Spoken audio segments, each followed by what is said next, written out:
Albert Camus once said that a man without ethics is a wild beast loosed upon this world. Hey there, we're Josh, and Jet, and together we'll discuss the analysis of ethical systems. In Unit 5 of Andresito Acuña's Philosophical Analysis, we will discuss various ethical systems, comparing how they define good and determine what is right in relation to the good. Additionally, we will explore and compare the moral principles embraced by the teleological ethical system. In this video, we'll cover 3 modules. Module 1 introduces the framework for understanding ethical systems, comparing them, and introducing key vocabulary. Module 2 covers early teleological thinkers, focusing on egoistic hedonism and limited utilitarianism, essential for modern moral frameworks. Module 3 compares Bentham and J.S. Mill's ethical theories, highlighting agreements and disagreements. It sets the stage for exploring modern utilitarianism, act and rule utilitarianism. Let's begin! Let us now proceed with Module 1, Types of Ethical Systems, which will give you the basis for your comprehension of the various types of ethical systems. In turn, we will use these requirements to compare and contrast various ethical systems. To begin, these are the minimum requirements that all ethical systems must subscribe to. First is that an ethical theory must provide a definition of good and its opposite bad. This foundational definition serves as a basis for evaluating actions and behaviors within the ethical framework, guiding individuals on what is morally acceptable or unacceptable. Second, it must provide a definition of what is right in terms of the good, implying that it should establish criteria for determining morally right actions based on concepts of goodness or well-being. Third and last is that it must provide a statement of the moral principles in clear and certain terms. It should clearly articulate its moral principles without ambiguity, ensuring a precise understanding of the principles guiding ethical behavior. So basically, these 3 are the bare minimum requirements of an ethical theory. Without this, you only have an incomplete theory. This means that any attempt to compare and contrast ethical theories must take into account of these 3 elements. Moving on, let us begin our analysis using the discussed framework. So, sa normative ethics, which deals with the formulation and study ng moral norms or principles, a basic distinction is drawn between a statement of value and statement of obligation. Yung statement of value, it expresses a judgment about the worth or desirability ng something, often involving moral philosophers' preferences or subjective opinions. It answers the question of what is good, what is desirable, or valuable. And usually, it takes the form of an evaluative statement like this is good, something is right, correct, and etc. On the other hand, a statement of obligation is a claim about what one ought to do or what is morally required. It pertains to duties, responsibilities, or moral imperatives, providing guidance on how individuals should act in certain situations. So, it usually takes in the form of a prescriptive statement like you ought to do this or that, and in the form of prescriptive statement like, for example, don't do this, don't do that, and with that, the 10 Commandments is the best example ng prescriptive statement kasi the acceptability ng 10 Commandments is based on the idea or belief that they are God's commandments, which guaranteed by divine revelation ng Bible. And with that, it provides a formal support to the religious customs and tradition ng group of people. So, to conclude, the key difference lies in value statements addressing what is valuable or good, while obligation statement focuses on what one ought to do morally. With a given example, it implies na when people share a form of life and language game, they are likely to judge the worth and value of an act, object, or event in the same way. And if you interact with people trained to accept the same code of morality, this would add to the strength of public approval or intersubjective consensus. An example of this is consider a group of friends na nag-share ng common interests about environmental conservation. They participate in the same language games related to sustainability. They use similar terminologies and are immersed in a form of life that values eco-friendly practices. In this context, when someone in the group discusses an action such as using reusable shopping bags or reducing plastic waste, the other members are likely to judge the worth and value of that action positively. They shared The shared language, game, and form of life create a common understanding ng what is considered morally commendable para sa kanila within the context ng environmental conservation.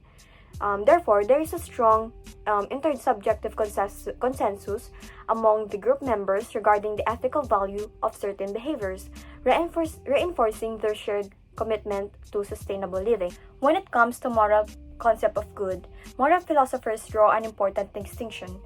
So, to proceed, we will differentiate instrumental good from intrinsic good. Intrinsic good refers to something that is inherently valuable or good in and of itself, irrespective of any external factors or consequences. The value or goodness is inherent to the object or action and is not dependent on its usefulness or the outcomes it produces. Aristotle, for example, believes that happiness is the only intrinsic good. It is the summum bonum, or the greatest good of all human life. According to him, happiness is something final and self-sufficient that comes at the end of an action. While instrumental good, on the other hand, refers to something important or useful, because it acts as a means to an end, a tool, or an instrument for accomplishing a desired purpose, presumably the intrinsic good. The value of instrumental good is derived from their ability to bring about other desirable states or outcomes. For instance, wealth, intelligence, and beauty are instrumental good if they are used as means for attaining the intrinsic good like happiness. But if intelligence is pursued for its own sake and not perceived as means for some other end, then it is an intrinsic good. Similarly, money is often considered an instrumental good. It is not valuable in itself, but it is valuable kasi it can be used to acquire other things that are considered intrinsically good, such as food, shelter, or education. To put it simply, intrinsic goods have inherent value that is independent of their usefulness or consequences, whereas instrumental goods receive their value from the capability to cause other valuable states or outcomes. When analyzing whether behaviors or attributes are morally acceptable, ethical theories frequently engage with the connection between these two kinds of goods. However, there is no agreement among moral philosophers on the kind of thing that are intrinsically good or instrumentally good. The examples of intrinsic and instrumental goods are not fixed and can sometimes be interchanged depending on the philosopher's stance. Even philosophers such as John Dewey would dismiss the concept of intrinsic good and argue that all things are instrumental good. In terms of the concept of intrinsic good, two types of ethical systems can be distinguished, namely monist and pluralist. The monist argues that there is only one thing that is intrinsically good. Hedonism is the best example of a monist, as it asserts that the ultimate goal or the highest good is the maximization of pleasure and the minimization of pain. Jeremy Bentham, for instance, would argue that only pleasure is intrinsically good, nothing else but pleasure. He even developed a hedonistic calculus that can measure the quantitative worth and value of any pleasures.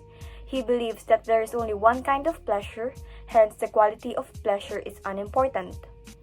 Epicurus and J.S. Mill attempted to differentiate the quality ng pleasures in terms of physical, intellectual, and spiritual pleasures, and they believe that there are higher forms of pleasures than what Bentham would want to emphasize.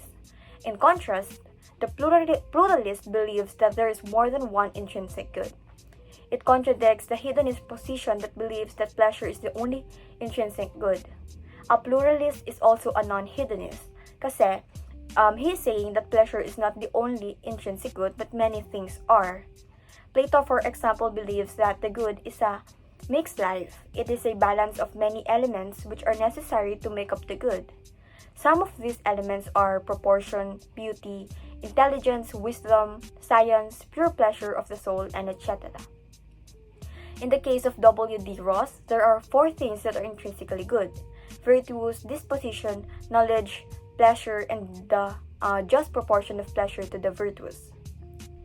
Moral philosophers can be classified into 2 categories when it comes to moral obligation: deontologists and theologists, each offering a different approach to determining what is morally right or wrong.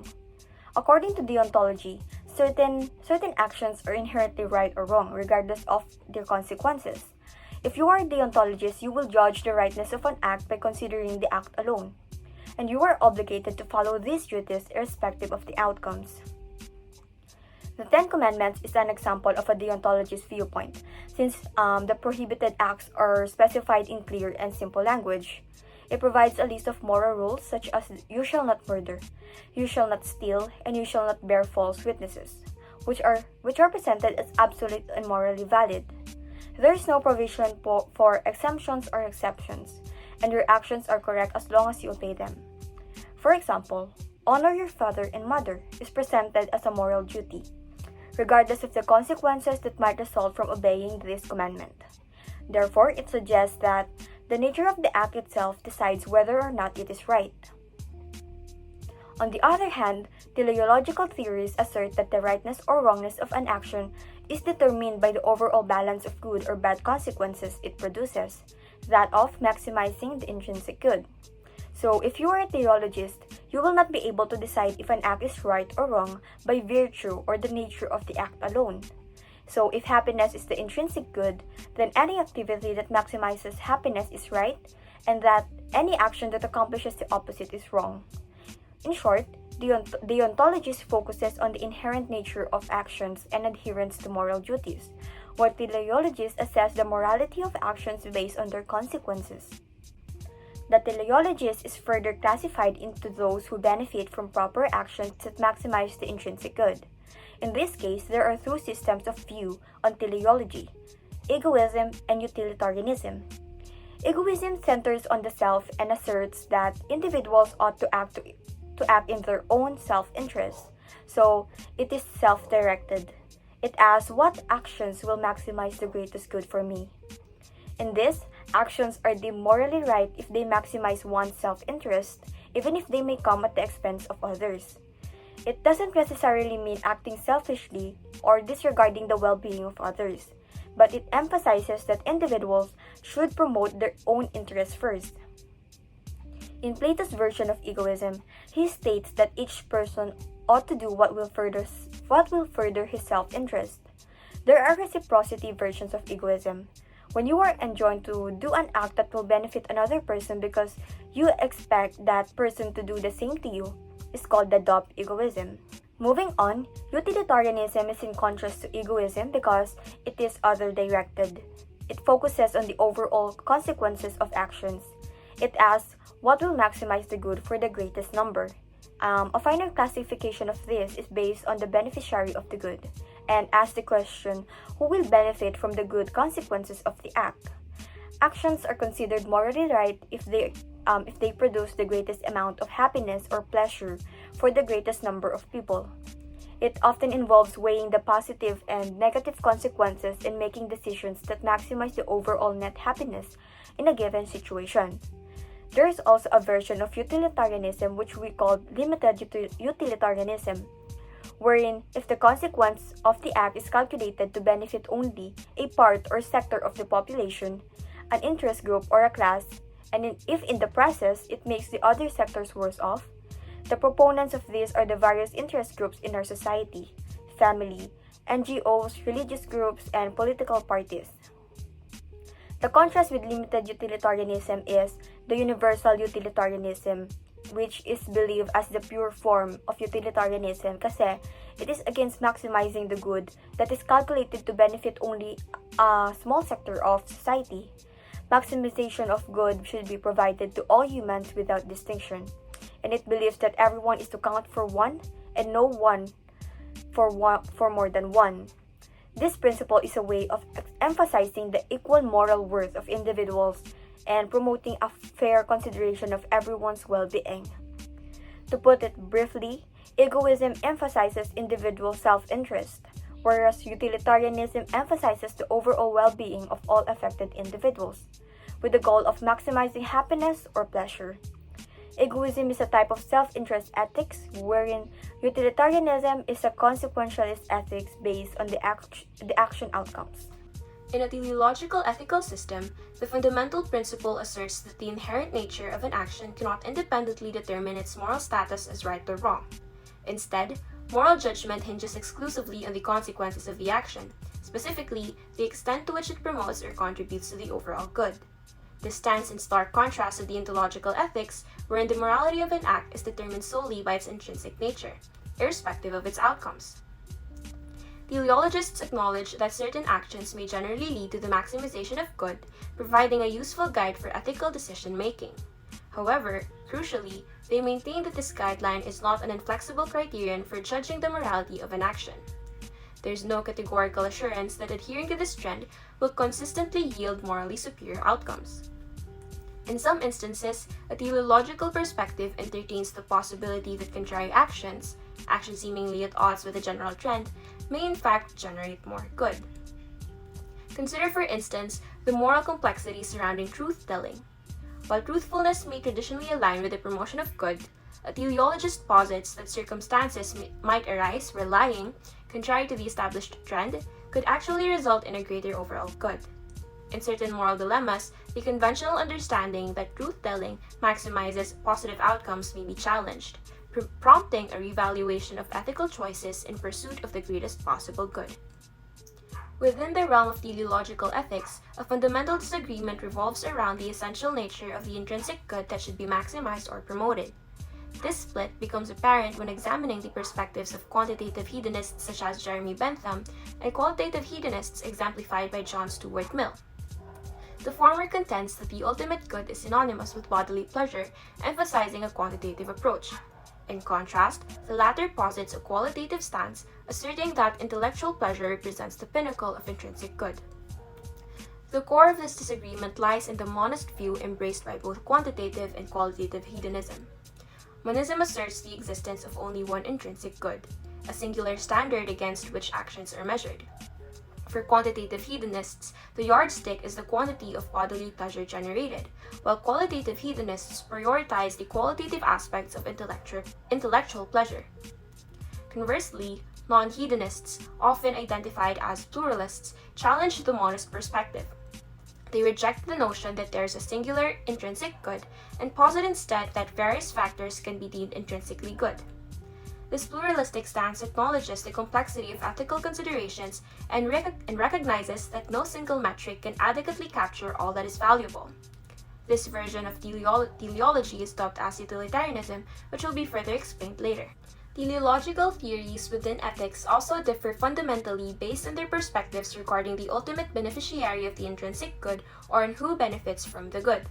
A crucial distinction arises in the contrast between egoistic and more inclusive approaches to teleology.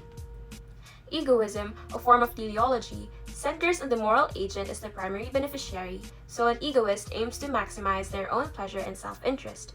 However, many teleologists, like utilitarians, argue for maximizing good for the greatest number, emphasizing a more democratic distribution of benefits. Egoistic hedonists, on the other hand, focus solely on self-interest and prioritize bodily pleasures over intellectual ones. The Cyrenaics, an ancient Greek school, advocated for intense sensory pleasures in the present, disregarding future considerations. Contrarily, Epicurus, another ancient Greek philosopher and a renowned egoistic hedonist, emphasized seeking pleasure as freedom from bodily pain and mental distress. For Epicureans, the highest pleasure is achieved through bodily health and peace of mind, with an emphasis on long-term well-being. They reject the Cyrenaic approach of living for the moment and instead advocate for a holistic perspective on life, valuing past and future pleasures. They prefer a tranquil life, engaging in philosophical discussions with friends about nature and the cosmos. In short, the spectrum of teleological theories encompasses egoistic perspectives that prioritize self-interest, but even within this realm, there are nuanced variations, such as the Epicurean approach, which seeks a more enduring and holistic form of well-being. Jeremy Bentham, a proponent of limited utilitarianism, bases his moral philosophy on the fundamental principles of pleasure and pain. According to Bentham, these two factors serve as the guiding forces to determine what actions one should take in their ethical boundaries. He formalizes this concept as the principle of utility, building on David Hume's idea that utility forms the foundation of ethics. The principle of utility, as articulated by Bentham, evaluates every action based on its potential to increase or decrease the happiness of the individual or the community involved.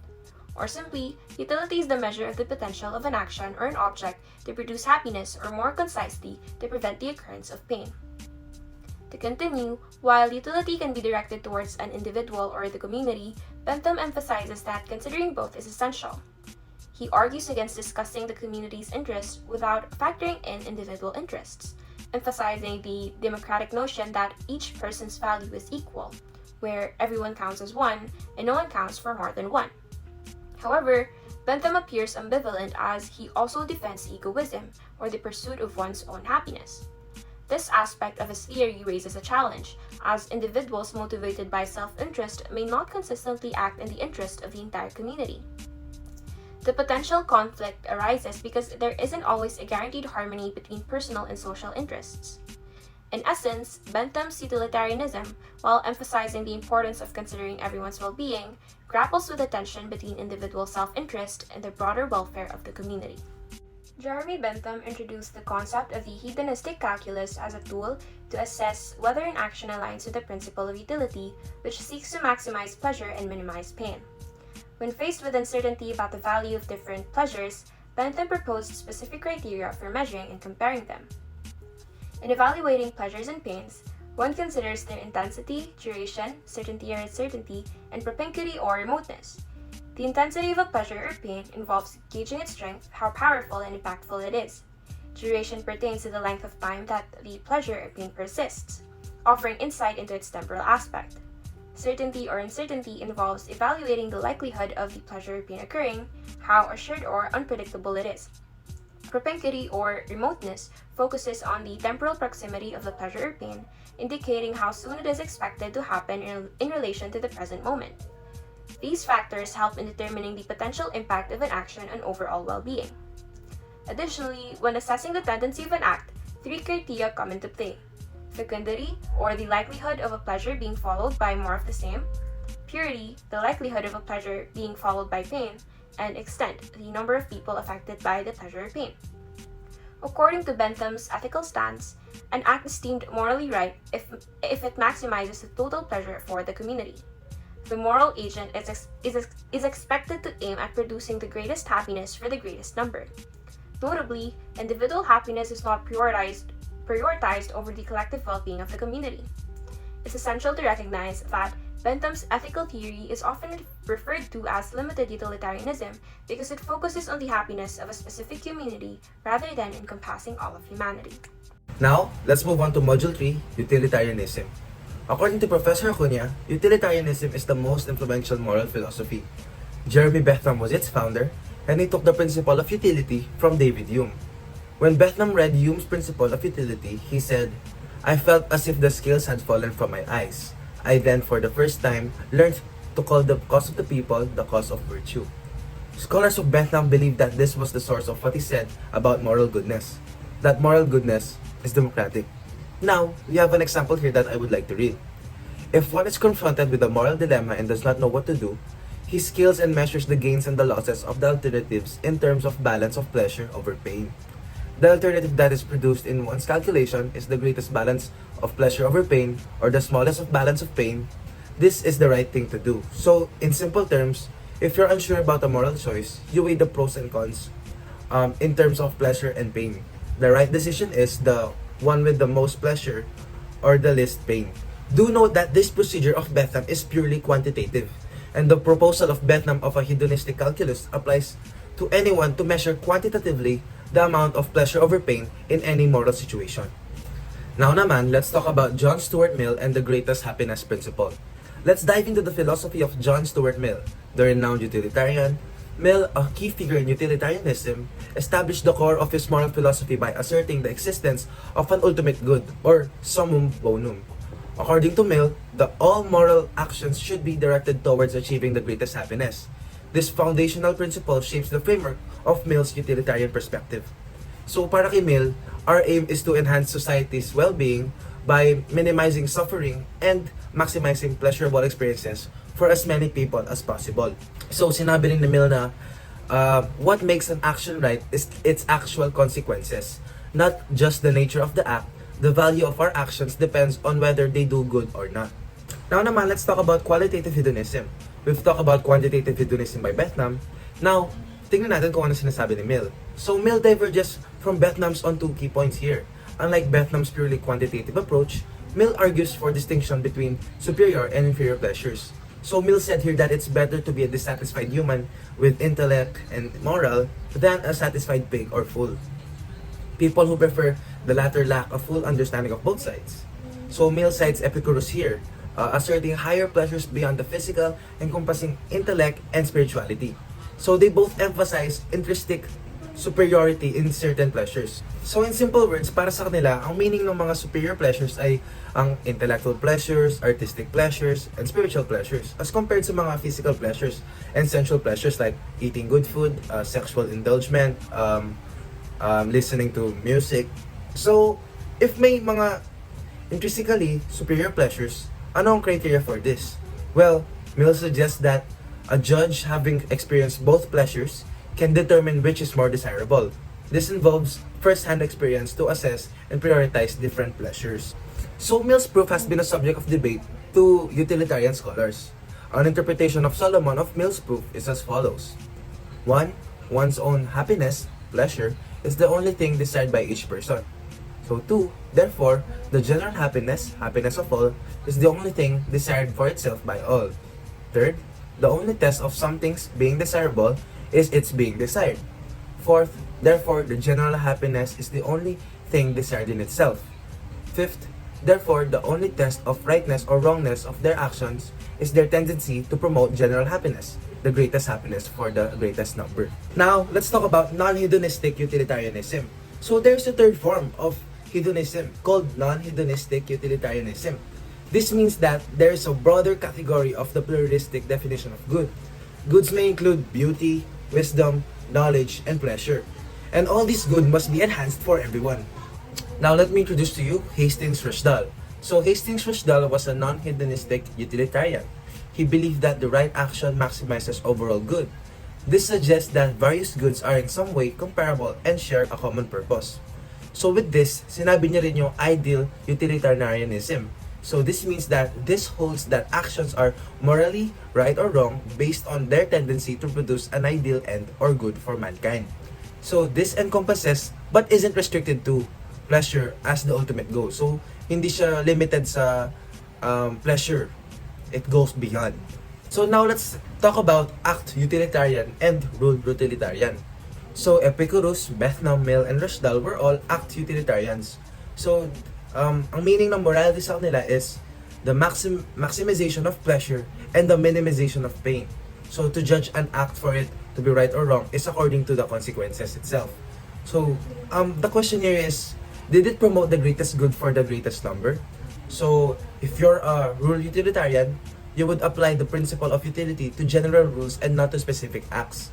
However, for an act utilitarian, they ask the question, which action has the best potential for maximizing the good and minimizing the pain? So the rule utilitarian, on the other hand, will ask, what rules, if followed by everyone all of the time, will maximize the good in the world? To further discuss, here's an example. Imagine a dilemma. Cheat on an exam to pass and avoid embarrassment, or stay honest and likely fail. Act utilitarians say cheating maximizes good, but rule utilitarians see it as morally wrong, conflicting in moral decisions. In essence, learning to analyze ethical theories involves a distinct examination of their key components and implications, allowing for a deeper understanding of the principles that guide moral reasoning and behaviors. I hope that our presentation provides you with a solid foundation of the different types of ethical systems, and that we are able to compare and contrast various ethical systems in terms of how good is defined and how right is defined in terms of the good. Remember that ethical theory analysis is more than just an academic exercise. It is a critical component in exploring the complexity of moral decision making. Again, I am Jas from Group 11, together with Josh and Jet. This concludes our presentation of Module 1 to 3 of Unit 5, Analysis of Ethical Theories.